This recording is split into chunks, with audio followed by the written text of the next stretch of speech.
민수기 23장 말씀입니다.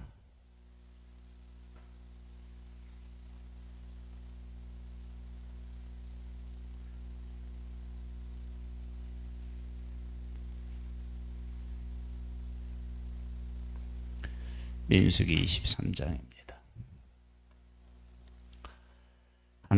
하나님의 백성이 이제 모압까지 왔는데 모압 왕 발락이 위기를 느껴서 발람이라고 하는 선지자를 통해서 하나님의 백성을 저주하려고 하는 내용이 어제부터 오늘 그리고 내일까지 이어집니다.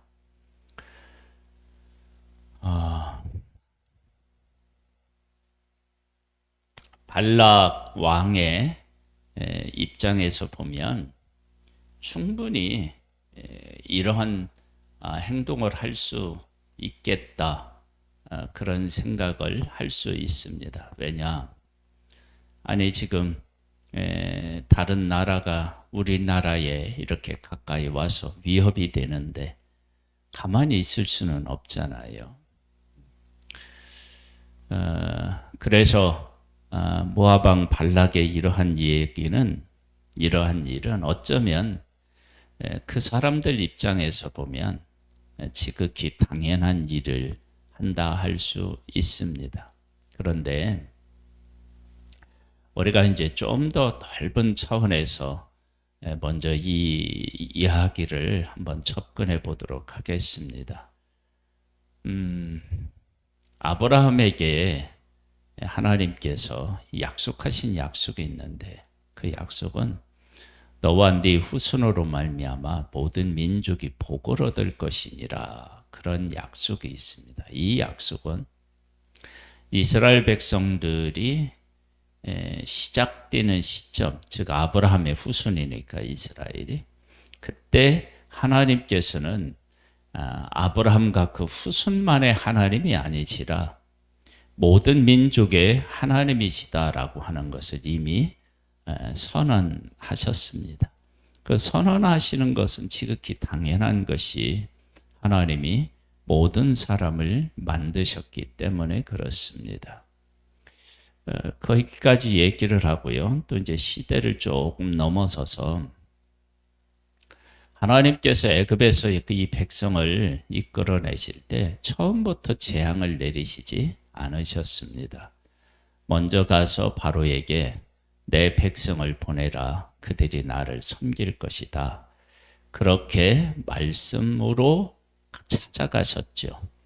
그런데 바로와 그 백성들이 하나님의 말씀을 거역하고 그 말씀에 순종하지 않아서 10가지 재앙을 받게 되었고, 그리고 홍해까지 따라와서 홍해에서 그 마병들이 죽는 일들이 생기게 됩니다.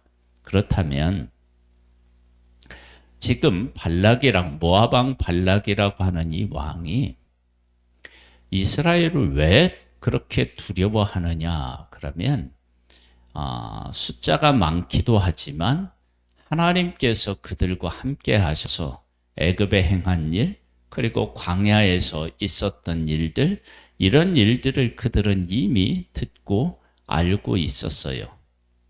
그런데 그렇게 알고 있었다면 그 일에 대한 반응을 이렇게 보이는 것이 아닌 거죠. 그죠? 뭐냐면 애굽 왕 바로가 내 백성을 보내라라고 얘기했을 때 보냈으면 하나님의 재앙이 그들에게 임하지 않았다고요. 그러면 이 모압이라고 하는 나라와 발락이라고 하는 왕에게 하나님께서 하나님의 백성을 위해서 하셨던 뜻이 전해졌다면 그들에게 요구하셨던 어떤 행동들이라든지 고백들을 하나님께서 가지고 계셨을 거예요. 그렇죠?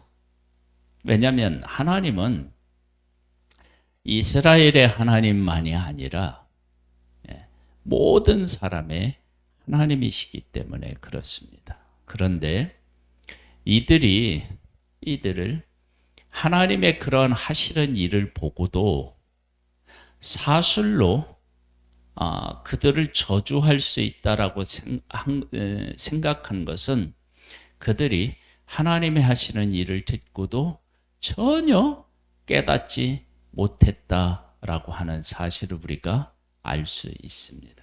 그러니까 이 세상에는 하나님이 하시는 일, 하나님을 보여달라 이렇게 이야기를 하지만 사실은 하나님이 하시는 일을 봐도 믿음이 생기지 않고 자기들의 그 악함을 더욱더 드러내는 그러한 경우가 얼마든지 있을 수 있다라고 하는 것입니다.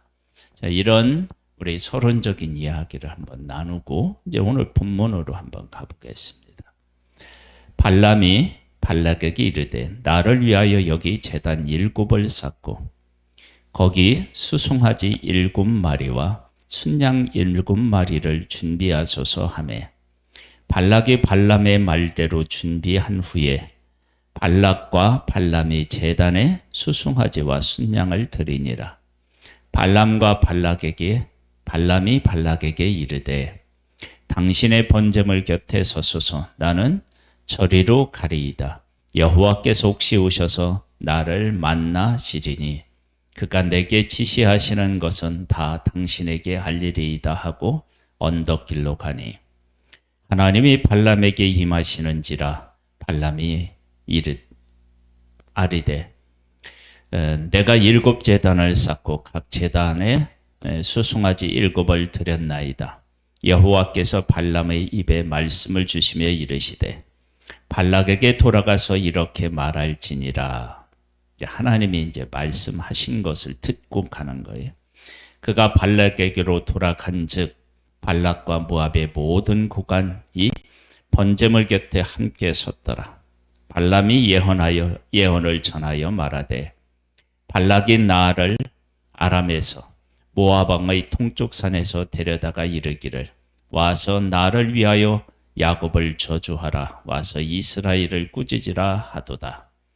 하나님이 저주하지 않으신 자를 내가 어찌 저주하며 여호와께서 꾸짖지 아니하신 자를 내가 어찌 꾸짖으랴. 내가 바위 위에서 그들을 보며 작은 산에서 그들을 바라보니 이 백성은 홀로 살 것이라. 그를 여러 민족 중에 하나로 여기지 않으리로다. 야곱의 티끌을 누가 능히 세며 이스라엘의 4분의 1을 누가 능히 셀고 나는 의인의 죽음을 죽기를 원하며 나의 종말이 그와 같기를 원하로다 하매. 이 말씀은 하나님의 백성은 내가 선택했다라고 하는 것이고요. 그 다음에 하나님께서 저주하거나 꾸짖지 않으시면 그 어떤 누구도 그것을 저주하거나 꾸짖을 수가 없다라고 하는 것을 분명히 하셨습니다.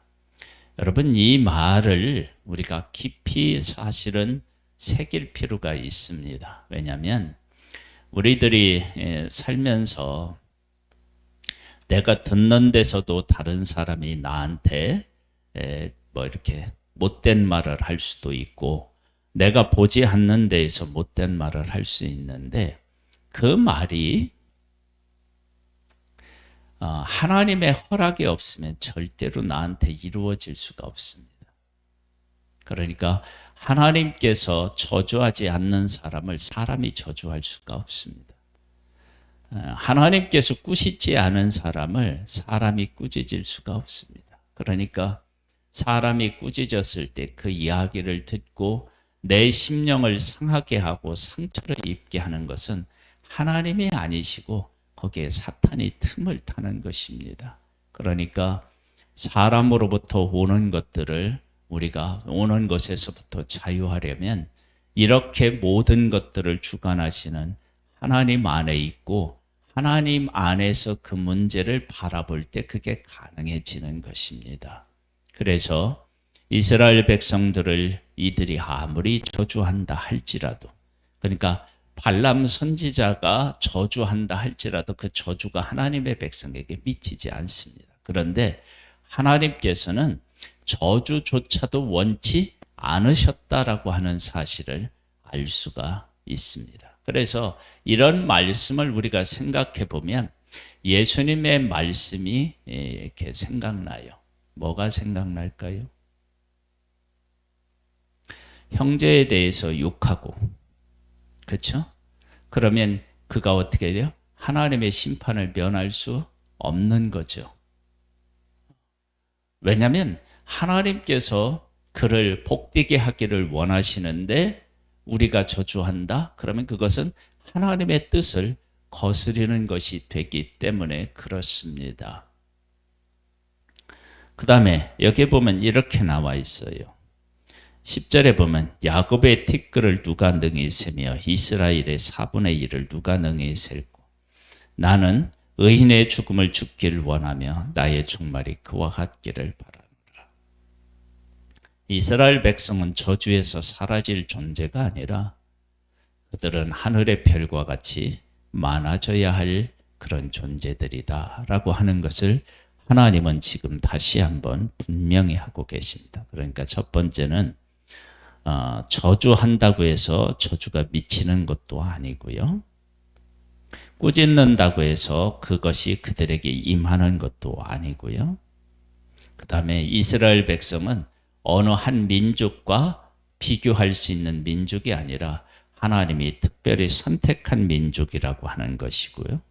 그리고 이 민족은 앞으로 더 흥황하여 많아져야 할 그런 민족이다라고 하는 것을 분명히 하고 계십니다. 11절에 보면 발락이 발람에게 이르되 그대가 어찌 내게 이같이 행하느냐 나의 원수를 저주하라고 그대를 데려왔거늘 그대는 오히려 축복하였도다. 지금 이 발락이라고 하는 이 왕이 정말로 어리석은 건 뭐냐면 지금 발람 선지자가 이렇게 이야기를 하면 자기가 듣고 있었던 이스라엘에 대한 이야기들이 있잖아요. 애굽의 왕과 그 군대를 하나님이 다 멸하시고 그 다음에 광야에서 그들을 보호하시고 인도하신 그 하나님, 그런 하나님에 대해서 이미 들었고 지금 발락 선지자가 이같이 말하면 이걸 분명히 깨달아 알았어야 되는데 못 깨달아 알잖아요.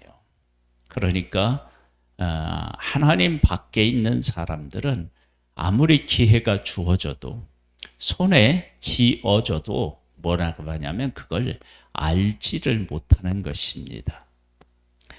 12절에요. 발람이 대답하여 이르되 여호와께서 내 입에 주신 말씀을 내가 어찌 말하지 아니할 수 있으리까. 이 발람 선지자에 대해서 신약에서 해석을 보면요, 아주 악한 선지자로 이렇게 해석이 돼요. 그런데 전체적인 의미에서 이렇게 보면 발람 선지자는 하나님의 뜻을 그래도 중요하게 여긴 것이 아닌가 그렇게 생각할 수 있는데, 근데 조금만 다르게 생각해 보면 이 발람 선지자가 얼마나 악한지에 대해서 우리가 알 수 있는 것은 하나님의 이와 같은 뜻과 음성을 들었으면 이렇게 이야기를 해야 맞습니다. 뭐냐면 이 백성은 당신도 아는 것처럼 애굽의 군대, 애굽 사람을 이기고 나왔고 광야에서 40년 동안 그곳에서 살아남은 민족이다. 한번 잘 생각해봐라. 당신이 저주한다고 해서 되겠느냐? 애굽 사람들은 그냥 망했겠느냐? 그렇게 적극적으로 나왔어야 사실은 맞는 거죠. 그런 민족을 내가 저주한다고 해서 저주가 되겠느냐? 그렇게 나왔어야 맞는데 그런 것들을 하지 않은 모습을 볼 수 있습니다. 13절 보면은요, 발락이 말하되 나와 함께 그들을 달리 볼 곳으로 가자. 거기서는 그들을 다 보지 못하고 그들의 끝만 보리니 거기서 그를 위하여 그들을 저주하라 하고. 왜 이렇게 끝만 보이고 저주라 하라고 했을까요?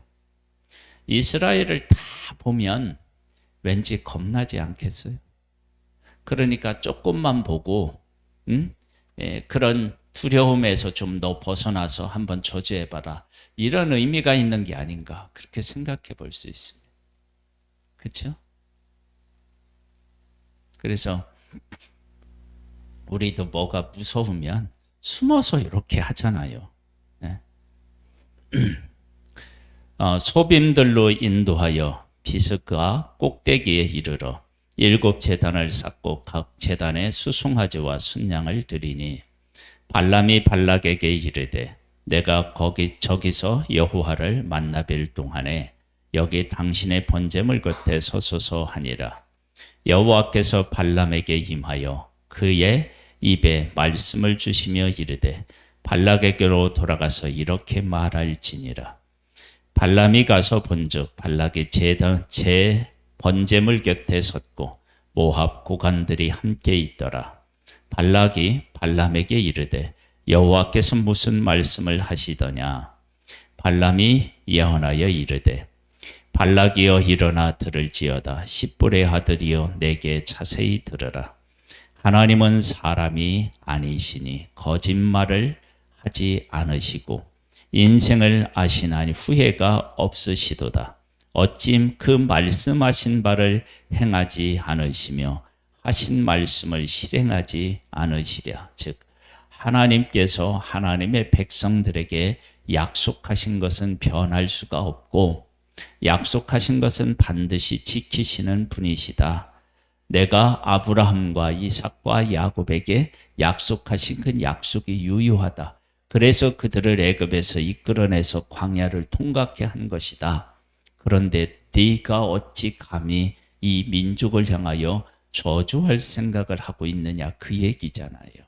그러면서 이렇게 이야기합니다. 내가 축복할 것을 받았으니 그가 주신 복을 내가 돌이키지 않으리라. 야곱의 허물을 보지 아니하시며 이스라엘의 반역을 보지 아니하시는 도다. 여호와 그들의 하나님이 그들과 함께 계시니 왕을 부르는 소리가 그 중에 있도다. 여기 보면 야곱의 허물을 보지 않고 이스라엘의 반역을 보지 않는다. 하나님께서는 지금까지 하나님의 백성들이 원망하고 불평할 때 하나님께서 그들을 죽이시고 그러셨잖아요. 근데 왜 보지 않는다고 여기 이렇게 말씀하셨을까요? 그건 아주 간단합니다. 그 위에 있는 말씀이 그걸 그대로 얘기하고 있어요. 뭐냐? 하나님의 백성이 그렇게 하나님을 향하여 원망하고 불평하고 했지만 하나님께서 그들을 하나님의 언약 밖에서 생각해 본 적이 없는 거예요. 언약 안에서 생각하신 거예요, 하나님은. 그래서 하나님의 언약을 이루려고 하는데 그들이 불평불만하고 하나님을 믿지 않으면 그 믿지 않는 것을 도려내서 진짜 하나님의 약속이 그들 가운데 이루어지도록 그들을 죽이신 게 아니라 사실은 다듬으신 거죠. 그렇게 하나님께서 그 백성을 이끄셨던 거예요. 그래서 여호와 그들의 하나님이 그들과 함께 계시니 왕을 부르는 소리가 그 중에 있도다. 그러니까 즉 하나님의 백성은 앞으로도 잘 될 것이다 라고 하는 의미를 담고 있죠. 하나님이 그들을 애굽에서 인도하여 내셨으니 그의 힘이 들소와 같도다. 야곱을 해할 점술이 없고 이스라엘을 해할 복술이 없도다. 이때의 야곱과 이스라엘에 대하여 논할진대 하나님께서 행하시는 일을 어찌 그리 크냐 하리로다. 그래서 하나님의 백성을 저주할 수가 없습니다. 하나님의 백성을 향하여서 복수를 베풀고 그것으로 인해 하나님의 약속하신 언약을 가지고 있는 그 백성의 길을 막을 수가 없는 것입니다. 이런 말씀을 우리가 들어보면 우리가 교회라고 하는 것에 대해서 우리가 깊이 한번 생각해 봐야 됩니다. 교회는 교회 밖에 있는 사람들이 저주한다고 해서 교회가 저주가 되는 게 아니에요. 교회를 없애려고 한다 하서라고 해서 교회가 없어지는 게 아니에요. 교회는 이 우주 만물을 만드신 창조주 하나님께서 약속을 넣고 세우시고 이끄시는 곳이 교회입니다. 그래서 내가 하나님의 교회로 산다라고 하는 것이 얼마나 안전지대에 와 있는지를 우리가 분명히 알아야 됩니다. 그러니까 지금 발락 왕이 발람 선지자를 통해서 저주하려고 하는 이 일을 통해서 분명히 드러나는 거예요. 하나님의 약속을 가진 이스라엘이 어떤 존재인지를. 그러니까 이런 것들을 통해서 내가 그리고 교회가 하나님을 믿는 우리 가정이 얼마나 하나님께서 가정을 얼마나 사랑하시고 돌보시는지를 우리는 알 수 있습니다. 그랬더니 24절에 보면 이 백성이 함사자와 같이 일어나고 숫사자 같이 일어나서 움킨 것을 먹으며 죽은 피를 마시기 전에는 눕지 아니하리로다 하며 모든 것들을 정복해 나아갈 것을 분명히 하십니다. 이제 그렇게 했더니 모압 왕 발락이 황당하잖아요. 발락이 발람에게 이르되 그들을 저주하지도 말고 축복하지도 말라. 발람이 발락에게 대답하여 이르되 내가 당신에게 말하여 이르기를 여호와께서 말씀하신 것은 내가 그대로 하지 않을 수 없다 하지 아니하더이까. 이것을 보면 뭐냐면 어떤 내용이 우리가 생각나느냐 그러면 저주 하지도 말고 축복하지도 말라. 이것을 출애굽할 때를 통해서 생각해 보면 이렇게 나와요. 첫 번째는 야 하나님이 누군데 내가 이 백성을 보내냐. 그러다가 점점 어떻게 되냐면 하나님을 인정하게 돼요. 인정할 수밖에 없게 됩니다. 그것처럼 축복하지도 말고 저주하지도 말고 축복하지도 말라이라는 것은 이 발락 왕도 이런 이야기들을 통해서 지금까지 자기가 들었던 일들이 거짓이 아니라 참이라고 하는 사실을 조금씩 인정할 수밖에 없었다라고 하는 것을 알 수 있습니다. 발락이 발람에게 또 이르되 오라 내가 너를 다른 곳으로 인도하리니 네가 거기서 나를 위하여 그들을 저주하기를 하나님이 혹시 기뻐하시리라 하고 발락이 발람을 인도하여 광야가 내려다 보이는 부울산 꼭대기에 이르니 발람이 발락에게 이르되 나를 위하여 여기 7 제단을 쌓고 거기 수송아지 7마리와 순양 7마리를 준비하소서. 발락이 발람의 말대로 행하여 각 제단에 수송아지와 순양을 드리니라. 이런 사실을 알고도 발락이 계속해서 발람 선지자를 통해서 이스라엘을 저주하려고 했던 모습을 통해서 우리가 알 수 있는 건 뭐냐면 모압의 발락 왕과 그 백성이 이 방법 외에는 다른 방법이 없어서 그렇게 할 수밖에 없다. 그걸 느낀 것입니다. 그러면 이렇게 느꼈다면 하나님께서는 하나님의 백성을 약속의 땅으로 이끌어 들이셔서 약속의 땅에 있는 사람을 다 멸하신 것은 그들이 죄가 하늘에 닿았기 때문에 그렇습니다. 그러면 이 모압도 하나님을 모르고 살아간 자신들, 그러한 자신들의 모습을 깨달아 알고 그 하나님 앞에 무릎을 꿇어야 되는데 그게 안 되는 것입니다. 그러니까 우리가 하나님을 믿고 하나님 앞에 무릎을 꿇고 하나님의 약속 안으로 들어가고 그리고 그 하나님의 인도를 받는다라고 하는 것은 특별한 은혜가 우리에게 임했음을 우리가 알 수 있습니다. 세상에서 참 어려운 것 중에 하나가 나의 잘못을 인정하는 것입니다. 인정해야만 우리가 뭐를 할 수 있느냐면 예수 그리스도를 믿고 하나님에게로 나아갈 수 있습니다.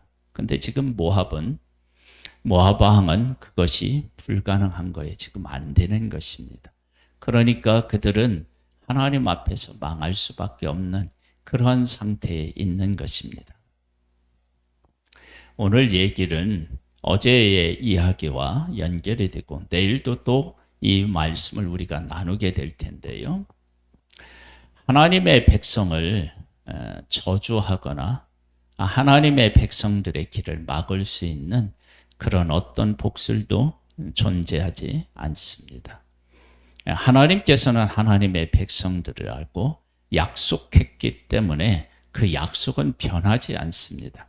하나님께서 하나님의 백성을 치시는 것은 그 약속을 그 백성들 가운데 약속답게 이루게 하기 위해서 그들을 때리시는 것이지 그들을 멸망시키려고 하는 것이 아닙니다. 그래서 오늘 그런 마음으로 하나님께서 하나님의 백성을 이끄셨다는 것을 발람 선지자를 통하여서 분명히 말씀하셨습니다.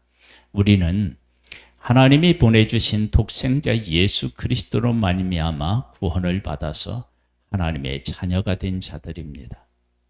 그래서 우리는 하나님의 자녀가 되었고 예수 그리스도 안에 있기 때문에 우리가 잘못하면 하나님께서 우리를 징계하실 수는 있습니다.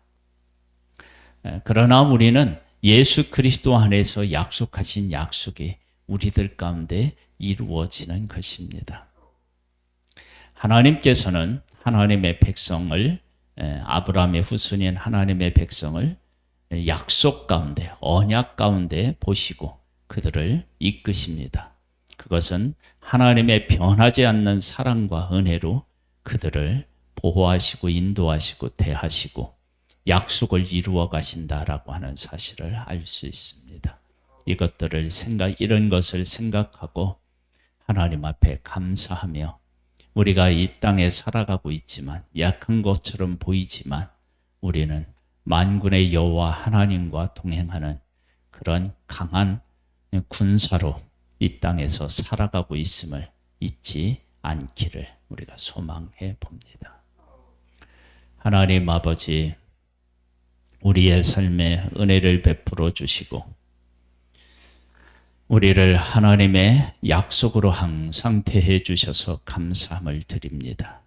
우리는 예수 그리스도를 십자가에 못 박아 구원해낸 하나님의 자녀로 살아가고 우리들은 하나님의 그런 은혜와 사랑을 입었고 우리를 통해서 세상에 복음을 전하기 위로 한 하나님의 계획 아래에 있음을 우리가 분명히 기억하고 하나님 안에서 당당하게 살아가고 앞으로 전진하며 살아가는 그런 승리자들이 되기를 원합니다.